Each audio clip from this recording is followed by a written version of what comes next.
तुतारी की घड्याळ? उत्तर मिळालं तुतारी।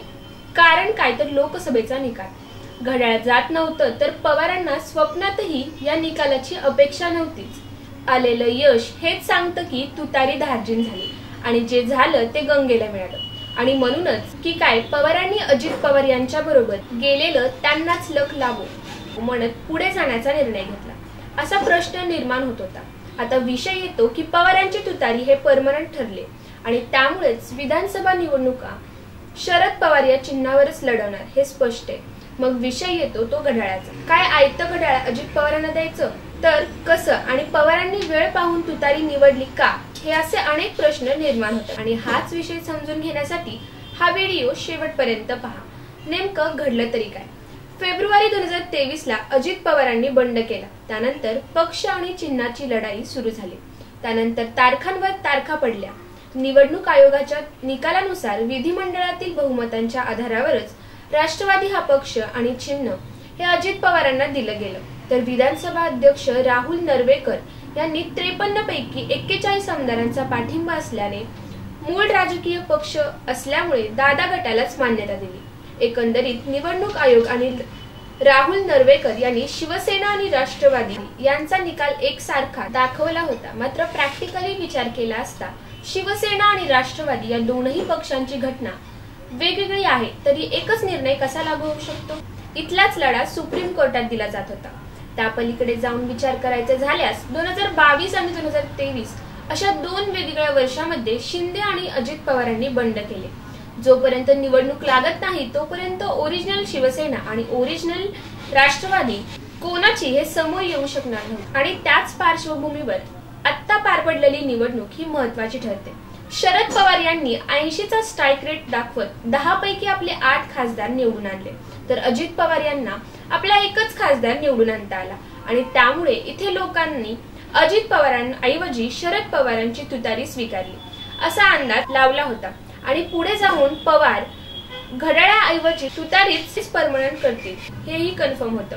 पुढे झालं ही तसंच म्हणजे कालचा केंद्रीय आयोगाचा निर्णय ज्याने राष्ट्रवादी काँग्रेस शरदचंद्र पवार यांच्या मागणीला मान्यता दिली आहे।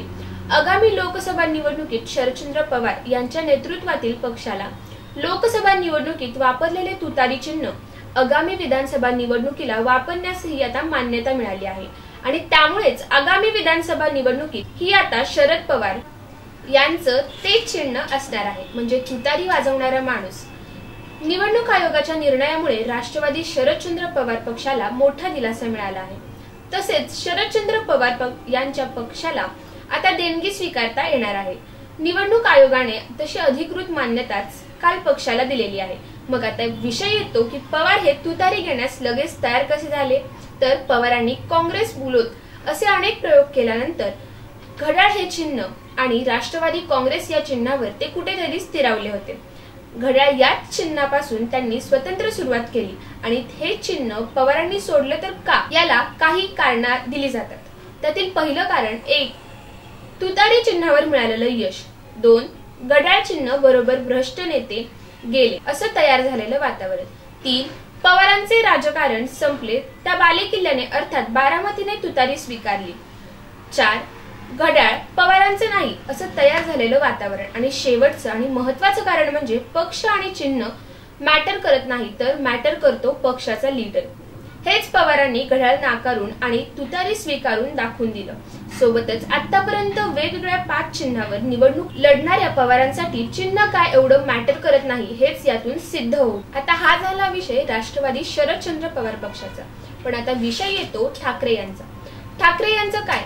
लोकसभा आणि सुप्रीम कोर्टाचा निर्णय येईपर्यंत मशाल हे चिन्ह ठाकरेंचे, पण पुढे काय जे शरद पवार यांनी केलं तेच ठाकरे करतील असं म्हणता येणार नाही। कारण शरद पवार यांना मिळालेलं यश ठाकरे यांना मशाल या चिन्हावर मिळालेले दिसत नाहीये आणि त्यामुळेच उद्धव ठाकरे धनुष्यबाण परत मिळवण्यासाठी प्रयत्न करतील असं म्हणायला सुद्धा जागा शिल्लक राहते।